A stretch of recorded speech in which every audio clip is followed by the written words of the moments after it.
What up, guys? Young Romine here with Austin Trainings. Got a buddy of mine with me today. How you doing? My name is Mahari. I go by SK Reaper on YouTube. Yeah, we're going to talk about concealed carry. What is it? What are the parameters when people talk about concealed carry? What do they mean? I already know there are a lot of videos out there on concealed carry, but we're talking about it now. So we're going to give you everything you need to know. I'm going to let Mahari start us off. What is concealed carry when people talk about that? Yes, sir. So concealed carry, it's self-explanatory. It's concealing a firearm, whether you have it on your right hip, appendix, behind you. It's basically hiding the firearm, keeping it concealed. Me personally, I'm an appendix guy. We're skinny guys, so we take advantage of it. For me, it took me a while to get used to it. I used to open carry first, but appendix carry, it has a lot of advantages. I like it, sidecar magazine. It just felt right for me. Fastest draw and everything, so getting in and out of the car was easy. Why do I appendix carry?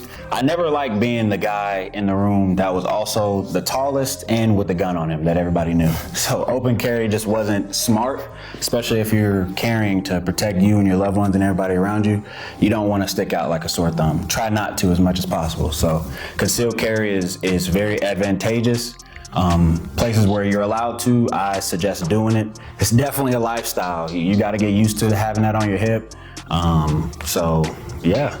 Why concealed carry instead of open carry? So Mahari kind of touched on that. We both appendix carry, and when I'm thinking about why I'm going to carry wherever on my body, at first it was about comfort, right? So I tried back here, I tried on the side, it wasn't comfortable. Like Mahari said, skinny guys, this was just easier. But also in the sense of, I would rather conceal carry than open carry, unless I'm like out in the woods. I've been to Alaska, been out in Washington State, in the wilderness. You know, there's nobody out there to save you anyway. Your personal safety is your personal responsibility. So open carrying out there, you know, bears and chupacabras don't care about whether you're open carrying, so, you know, do what you want. But around people, I'm going to conceal carry. And like I said, first of all, for comfort, but second, I tried putting the gun back here. That's different. Yeah, it was different, but it was also like uncomfortable. Yeah. And I'll never forget, I was in a Kroger and I was walking with this guy. Well, I was walking behind this guy. He was with his kids shopping, and I saw he had a Smith & Wesson on his side and he was open carrying. And I walked behind him, I was like, oh, he's got the Smith & Wesson, he got about 10 rounds in there, okay. He doesn't have retention on his holster, okay. Yeah, that's crazy. So I already knew everything about this guy, and had I been a nefarious individual, I could have grabbed his gun, I knew it didn't have retention on it, and I already know how many bullets are potentially in that gun before he even knew what happened. Yes. So it turned out that we did all our shopping, and then we were at the checkout line at the same time. Mm-hmm. So he was about your height, and I was standing behind him, and I was like, hey man, if you don't mind me asking, what made you decide to open carry instead of concealed carry? And he was like, what? Man, cause ain't nobody gonna run up on me. I stay ready. I ain't going. I was like, oh, okay, I got you, man. And he didn't know that I had already sized him up when he was walking with his kids. So, you know, I'm a law-abiding citizen, so it doesn't matter. But if I was a bad guy, it would have been a problem. So, thinking also about that, if I chose to have my gun out here, I noticed that I could potentially be printing. Yeah. And if I'm printing, like Mahari, if you want to face that way, if Mahari has a gun, so Mahari can't see me. So if he's walking and he's just having a good old time and I can see a gun sticking out of the back part of his shirt, then I can run up on him and grab that gun. Now I'm the captain. So you want to think about that too when it comes to conceal instead of open carry. You want to make it easier. If something happens, I can see the guy coming. I can put my hand out, try to stop him while I get my hand on my gun. I can step back and do whatever it is I need to do. I can't be caught by surprise. Yeah, so hand-to-hand combat is a big part of why I carry appendix. Just because, like, if you've done MMA, if you wrestle or anything like that, you're going to be feet square. You're not going to fight anybody with your with your back to them. So being able to get a good distance away from somebody, like they always say, guys that carry knives are going to be faster than the guy with the gun if you're within that range. So you got to be able to move. And that's also why I don't have it on my right hip, because if somebody's in front of me trying to grab my gun that's on my right hip, it takes away room that I can move and be able to break retention. So appendix carry is, whichever way you carry a gun, there's a certain level of social awareness that you have to have, but it's times 10 if you're going to open carry, because there's people walking around you and all of that. So if you aren't that person that doesn't like having a lot of attention like that, concealed carry is the way to go, for sure. We're going to talk about what we carry and why we carry it. So I'm going to let Mahari take this one. All right. I am a Canik guy. He's a Canik guy. I know I'll hear a bunch of flack about that on the internet. I've been a Canik guy. The first gun I ever bought was a Canik SF. And for me, it was the fact that the magazines were cheap. The breakdown was similar to a Glock, but I could get the gun, have 4 optics plates. It was already cut for $350, $400. So for me, it was a no-brainer. So when I really got into guns and I started realizing, okay, I can put a TLR on this gun, I can put a red dot, Holosun, anything on this gun, and it still not be a $1,000 gun. Versus getting a Glock, then I'd have to cut the slide. I know they got slides out and all that stuff now. I'm a Canik guy. So for me, the precision shooter, the trigger out of the box, there's a lot that you get for this gun at a very, very great price point for now. I think as the popularity is going up, I know I've sold a ton of them at my last job. They're slowly going up. So I think they're going to get to that SIG Glock price point really, really soon. What kind of holster you running? Me, I have a Gray Man Solutions. I'm from Atlanta, Georgia. I've got a guy down there that he makes custom holsters, because Caniks, although they're very nice and new, getting a holster for them is like finding a unicorn. So I had to go and get a guy that could custom make one. I have a light on mine, so he did everything, and it was like $120, $125, so it wasn't bad. And it's sidecar, so I have an extra magazine on there. Yeah, Kydex. Okay. Kydex guy. Yeah. In his defense, the woman behind the camera named Hatisse is also looking at a Canik, because I was like, to keep in a certain budget range, I was looking at everything out there, and I was like, man, for this price with that Canik, man, $400, $300, somebody that's a new shooter, like, right? It's a good gun. It's a great gun. Yeah. So I mean, I'm with it. I'm slowly starting to come on board too, and they feel really nice. The triggers are really good. It's better than a stock Glock trigger for sure. But you're still a Glock guy. Yeah. What you got? What you carrying? But I got the SIG. I got a SIG P365. So I was originally carrying a Glock 26. Okay. I'm not a big guy. So it was thick, it was heavy, and I put a 2-round extension base plate on there, and it was just like, man, it was starting to stick out of the side of the shirt. Yeah. And then when the SIG P365 came out, I didn't care at first. I was just like, oh, whatever. But then I held it in my hand. I was like, take my money. And that was it. It was just so ergonomic feeling. It's lighter, it's thinner. With it being lighter, that's not always the best thing, because it does snap when I shoot it. I took a 3-hour shooting course with it and realized real quick, I was ready. Bite to it. Yeah, I was ready to go. My arm was hurting. I was hungry. I wasn't having a good time. But I can shoot it pretty well, and I also carry. I don't have a sidecar or anything. So this is my thought. Every day, I'm not getting into a shootout. Could I have to defend myself with my gun?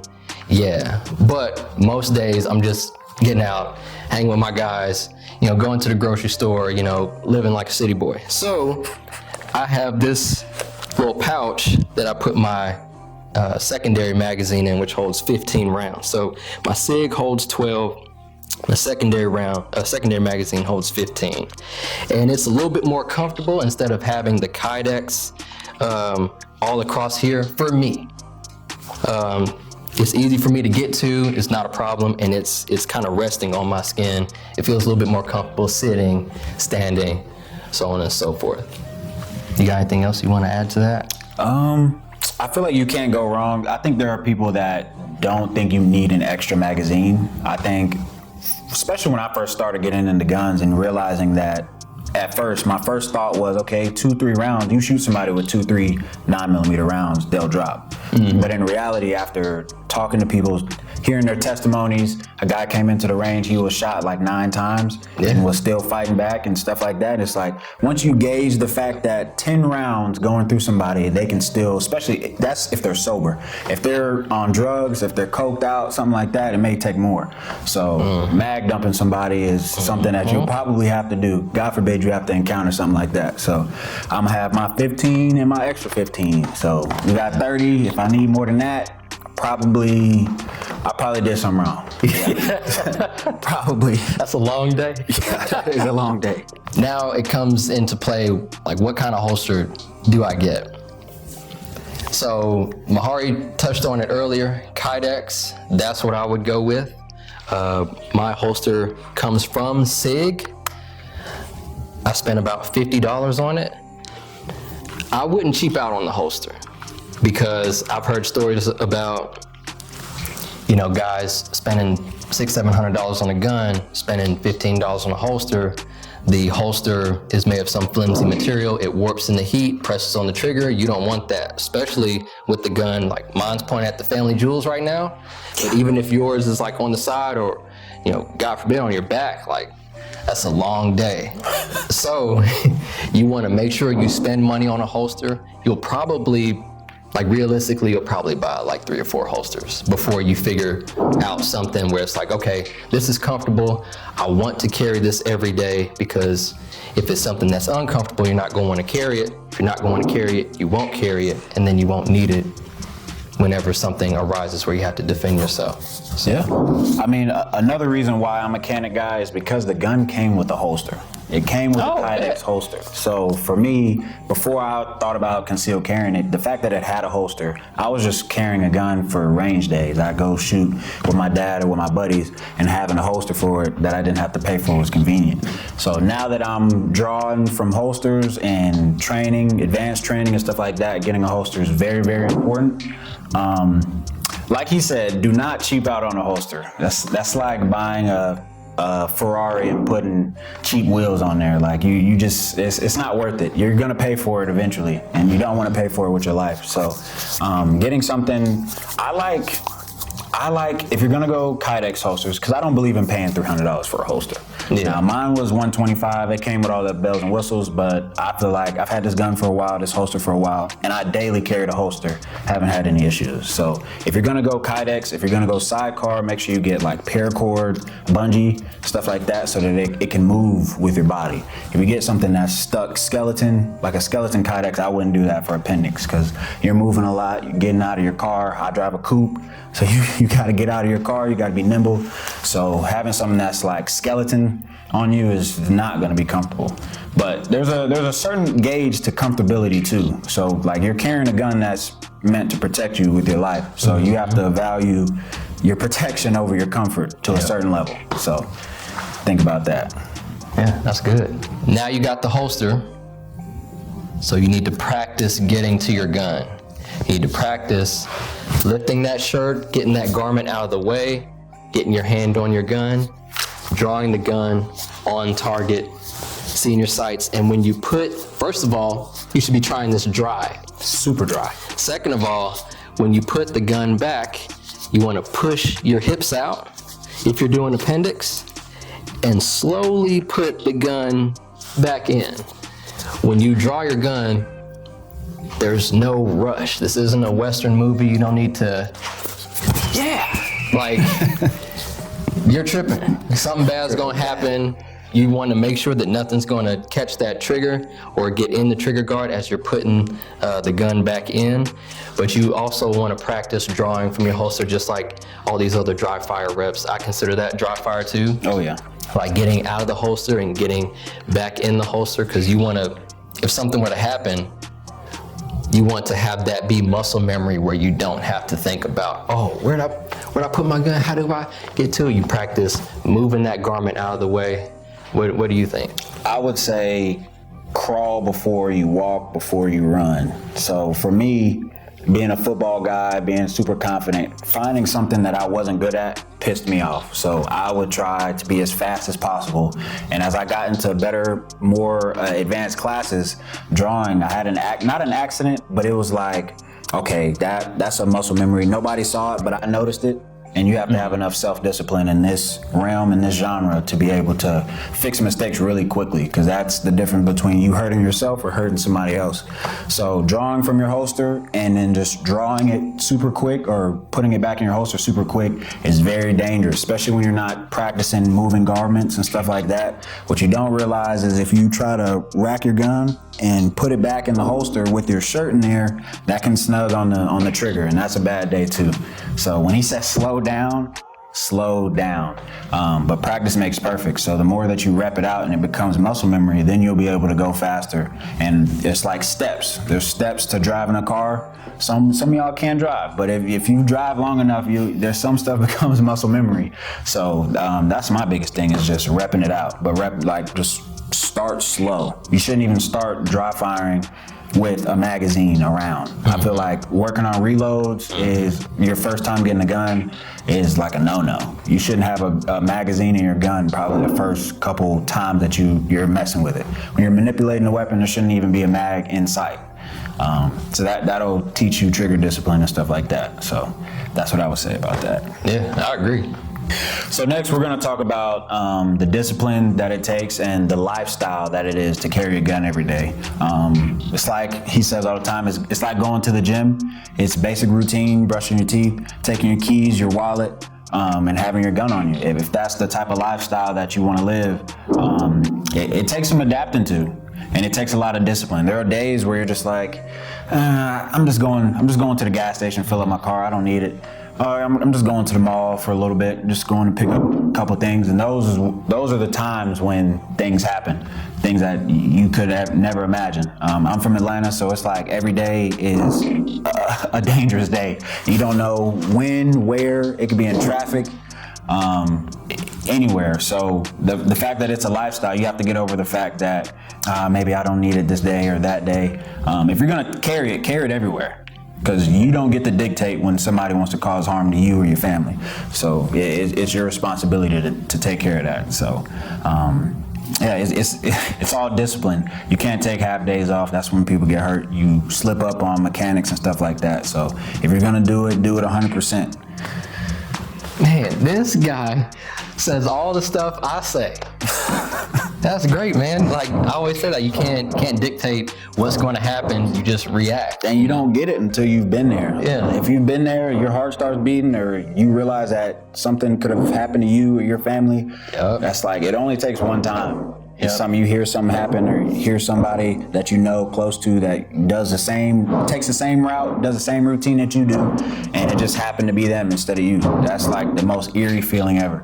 So it only takes one. But now we're talking about laws. Yeah, man. So you want to know your state-specific laws. So I teach handgun carry permit classes here in Nashville, and the laws change. Every state you go to, the laws are changing. So at the end of the day, man, this is your responsibility. You know, you're a law-abiding citizen. You decided to partake in your right to self-defense. But, you know, there are a lot of people out there who don't care, and they don't want you to have that right. So you got a long list, a whole Dead Sea Scroll of laws that you need to adhere to, because if you get jammed up like, oh, I can't carry here, or I was permitless carrying or constitutionally carrying, and I wasn't allowed to carry at a public park, you need to know that, because that's your fault. You're going to jail, bro. So you want to know that, especially when you're traveling. You want to know how to maneuver with your gun. Should you have your gun in the trunk? Should the ammo and the gun be separated, or can you just ride around with it on you? You know, you want to know these things to make sure that you're setting yourself up for success and be professional about what you're doing, so that way you don't get any gobbledygook going on in your life that requires attorneys and loss of freedom. Yeah. You got anything to add to that? I would say don't leave anything that pertains to your future in the hands of somebody you've never met. So you can get a good police officer. I've been pulled over and had great police officers. I've had great encounters with police officers. I've had great encounters with state troopers, but I've had bad ones too. So if you're not on your P's and Q's, it just depends on if they had their breakfast this morning or not. So for me, I don't want to base my freedom on that. That's not enough for me. So my girlfriend wouldn't take that excuse either. So I'm not taking any risks. For me, I'm not a big traveler guy. I stay in my little tree of family. So that's like Georgia, Tennessee.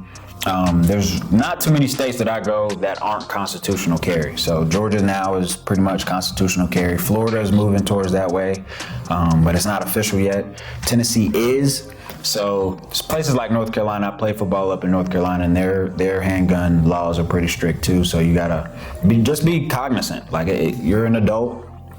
If you're carrying a gun, you should be an adult. So you should be able to know where you're at, where you're going, and what you're taking with you. So you can't blame anybody else. You can't blame whether the cop was white, black, Hispanic. It doesn't matter. Just if you're not following the law, you're in the wrong. So you can't blame anybody else. So it just takes a lot of accountability and stuff like that.